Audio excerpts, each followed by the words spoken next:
یہ لکھا ہے کہ حضرت عمر فاروق رضی اللہ تعالیٰ عنہ کے دور میں بھی کس طرح کا واقعہ پیش آیا۔ ایک نوجوان تھا، حسین و جمیل تھا، اللہ نے حسن عطا کر رکھا تھا بڑا۔ اس نے جب بھی نماز پڑھنے کے لیے آنا نا تو راستے میں ایک عورت تھی، اس کی نظر پڑتی، اور یہ کہا گیا ہے کہ جو نظر ہے یہ شیطان کے تیروں میں سے ایک تیر ہے، اسی لیے تو حضرت جی نظریں جھکا کے چلنے کا حکم دیا گیا ہے، کیونکہ جو نظر ہے یہ شیطان کے تیروں میں سے ایک تیر ہے حضرت جی۔ پڑھ تو یہ ایک دفعہ جاتی ہے لیکن کتنی دنوں تک حضرت اس نظر کا جو اثر ہے وہ دل سے نہیں جاتا۔ اپنی نظریں بڑی سنبھالو، اپنی نظریں بڑی سنبھالو۔ اس کی تو نظریں پاک تھیں لیکن راستے میں ایک عورت تھی، اس کی پاک نہیں تھی۔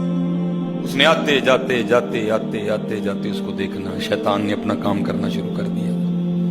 اس نے ایک دن کیا کیا، اس نے اپنی خادمہ سے نا اپنی خواہش کا اظہار کیا، میرا دل کرتا ہے کہ اس نوجوان سے نا تنہائی ملے، لیکن ملے تو ملے کس طرح؟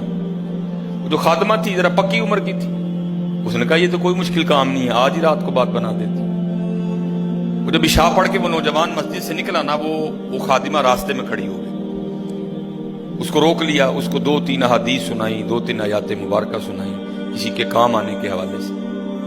ہمارے گھر میں مرد کوئی نہیں ہے، کچھ وزنی سا سامان اٹھانا ہے، اگر آپ اٹھا دیں تو بڑی نوازش ہوگی، اللہ راضی ہوگا، اللہ کے رسول راضی ہوگا، کوئی مسئلہ نہیں۔ اسی طرح ہوا حضرت، وہ گھر لے گئی، پچھلے کمرے میں لے گئی۔ وہ جیسے کمرے میں داخل ہوئے، وہ عورت پہلے موجود تھی، اس نے جناب اندر سے چٹکنی لگا لی اور اس کے سامنے اپنی خواہش کا اظہار کیا۔ جیسے میں نے کہا نا بڑا مشکل موقع ہوتا ہے، لیکن وہ نوجوان ہماری طرح کا نوجوان نہیں تھا، وہ قرآن والا نوجوان تھا، اس کا تعلق قرآن سے مضبوط تھا۔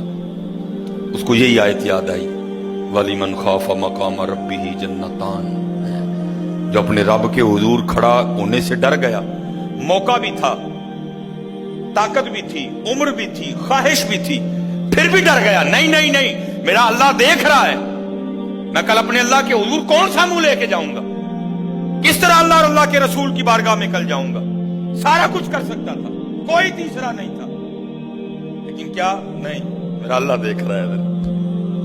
وہ ایسا خوف طاری ہوا، ایسا خوف الہی طاری ہوا، گش کھا کے گر گئے نیچے۔ اب عورت ڈر گئی، آگے بڑھ کے کسی نے نبض نہیں دیکھی کہ زندہ ہے کہ شہید ہو گئے، انہوں نے سمجھا کہ شاید مر گئے۔ اس نے دروازہ کھٹکھٹایا، باہر سے اس نے خادمہ نے دروازہ کھولا، اس نے کہا یہ تو مر گیا۔ اس نے کہا یہ بھی کوئی مشکل بات نہیں، بھائی نام تو اس پہ لگے گا نا جس کے گھر سے لاش برآمد ہوگی، تم ٹانگیں پکڑو میں ہاتھ پکڑتی۔ انہوں نے تھوڑا سا محنت مشقت کر کے نا اٹھا کے جو باہر کوڑا پھینکنے کی جگہ تھی نا، اس نوجوان کو پھینک دیا۔ اب رات پڑ گئی، بیٹا گھر نہیں آ رہا، باپ پریشان تھا۔ جب کافی وقت گزرا نا تو والد صاحب بیٹے کی تلاش میں نکلے، تو راستے میں کیا دیکھتے ہیں کہ وہ جو کوڑا کرکٹ پھینکنے کی جگہ ہے وہاں بیٹا پڑا ہوا ہے۔ بیٹے کو اٹھایا، گھر لے آئے، منہ پہ پانی کے چھینٹے مارے، بیٹے کو ہوش آئی۔ باپ نے پوچھا پتر کیا ہوا؟ وہ بیٹے نے پھر سنانا شروع کیا۔ جب پھر وہاں پہنچا نا تو اس عورت نے مجھے دعوت زنا دی، تو پہلے تو خوف الہی کی وجہ سے بے ہوش ہوا تھا، اس بار اتنا خوف الہی نے غلبہ کیا کہ واقعی روح پرواز کر گئی ہے۔ والد نے راتوں رات جنازہ کروا دیا۔ صبح والد صاحب فجر کی نماز کی جماعت میں شریک نہیں ہو سکے۔ جب نماز سے فارغ ہوئے نا تو امیر المومنین حضرت سیدنا عمر بن خطاب رضی اللہ تعالیٰ نے پوچھا بھائی وہ آج ہمارا فلاں مقتدی کیوں نہیں آیا؟ لوگوں نے ساری بات سنائی، حضرت جوان بیٹا تھا، انتقال کر گیا، رات ہی کو جنازہ ہو گیا، شاید اس وجہ سے حضرت نہیں جماعت میں تشریف لا سکے۔ آپ نے فرمایا چلو اپنے بھائی کے غم میں شریک ہوتے ہیں۔ حضرت سیدنا عمر فاروق رضی اللہ تعالیٰ عنہ آئے، باتیں ہوتی رہیں، آپ نے بیٹے کے انتقال کی وجہ پوچھی، بیٹے نے ساری بات سنائی۔ آپ نے فرمایا اچھا تیرے بیٹے کا انتقال خوف الہی کی وجہ سے ہوا ہے؟ تو اللہ تو فرماتے ہیں وَلِمَنْ خَافَ مَقَامَ رَبِّهِ جَنَّتَانِ، اور جو ہمارے رب حضور کھڑا ہونے سے ڈر گیا اس کے لیے 2 جنتیں ہیں، تو چل پھر مجھے ذرا اپنے بیٹے کی قبر پہ لے کے چلنا۔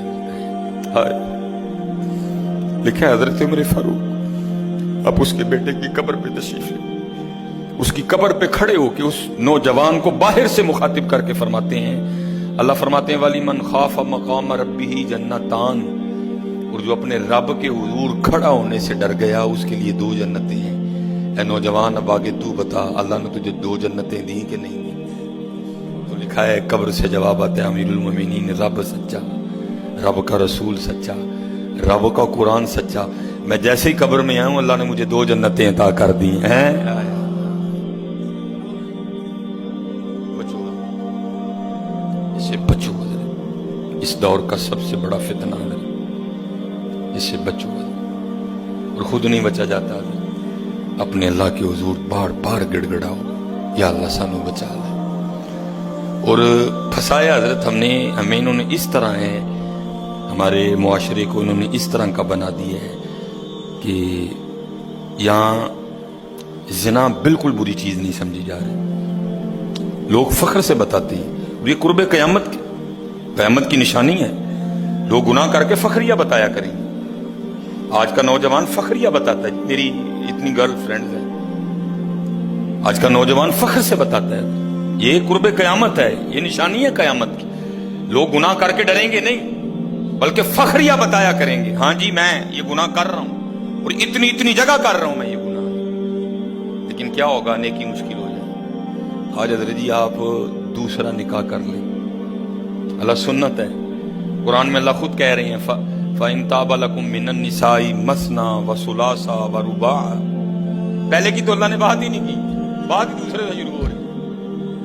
مِّنَ النِّسَاءِ مَثْنَىٰ وَثُلَاثَ وَرُبَاعَ، پہلے کی بات ہی نہیں ہوئی، بات ہی دوسرے سے شروع ہو رہی ہے۔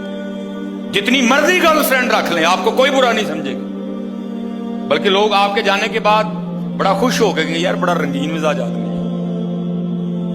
لیکن حضرت آپ دوسرا نکاح کر لیں اسی وقت آپ لوگوں کے کاغذوں میں 2 نمبر ہو جائیں گے، پیکے بھی ناراض، سونے بھی ناراض، پرا بھی ناراض، سالہ بھی ناراض، ہیں جی چھوٹا بھی ناراض، بڑا بھی ناراض۔ یہ کیا ہے؟ یہ قرب قیامت ہے۔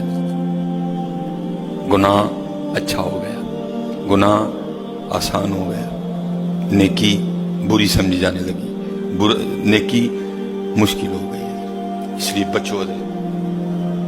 اس کا طریقہ جو ہمیں ہمارے بڑوں نے بتایا ہے یہی ہے حضرت جی، روز سرگی اٹھو تے اللہ دے حضور رو، یا اللہ جے دن چڑھے آئے تے تیرے فضل نہ چڑھے آئے، جے چاڑے تے پھر ساڑی حفاظت بھی فرمائی ہے، سانو بچا بھی لیں گے، ساڑی حفاظت بھی فرمائی ہے۔ تو حضرت جی دنیا تو 4 دن کی ہے، جا رہی ہے، کالے وال مسافر ہوئے چٹیاں ڈیرے لائے، کالے وال مسافر ہوئے چٹیاں ڈیرے لائے، بیک محمد بخشا موت سے نہیں آئے۔ اور حضرت جی اللہ سب کو اپنی حفاظت میں رکھے۔ اگر کوئی اس گناہ میں پھنسا ہوا ہے، اگر کوئی اس گناہ میں پھنسا ہوا ہے تو میں کہوں گا کہ توبہ کر لیں سارے حضرت، کیونکہ حضرت یہ وہ گناہ ہیں کر تو ہم رہے ہیں لیکن اس کی سزا ہماری نسلوں کو بھگتنی پڑنی ہے، کیونکہ امام شافعی رحمۃ اللہ تعالی علیہ فرماتے ہیں زنا وہ قرض ہے جو لے تو رہا ہے لیکن چکائے گی تیری اولاد۔